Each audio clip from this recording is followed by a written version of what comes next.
Hurmatli Prezidentimizning 26-may 2016-yildagi 100-farmoniga asosan yangi soliq rejimi joriy etildi. Bizni mas'uliyatchi jamiyatimiz ham tibbiyot xizmati ko'rsatadi. 2025-yildan biz indeks, ya'ni qo'shimcha qiymat solig'i sifatida ro'yxatdan o'tganmiz. Farmon chiqqunga qadar 12% qo'shimcha qiymat solig'i to'lab kelayotgan edik. Endi mazkur farmonga asosan 6%, ya'ni tadbirkorga teng yarimiga imtiyoz berildi.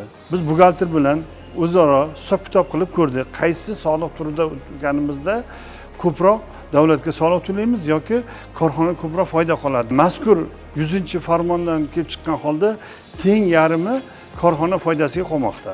Davlat rahbarining ko'rsatgan imtiyozidan bittasi foyda solig'ini to'lashdan ozod etdi. Birinchidan buxgalter foyda solig'idan hisob-kitob qilmaydi, topshirmaydi. Ikkinchidan bu foyda solig'i ham jamiyat foydasiga qoladi. Tadbirkorlar bilan uchrashuv bo'lganda davlat rahbari har bir tadbirkorni eshitdi. Undan kelib chiqqan holda bu farmon qabul qilindi va bu albatta tadbirkorlar uchun juda ajoyib farmon bo'ldi. Kutilgan farmon qabul qilindi.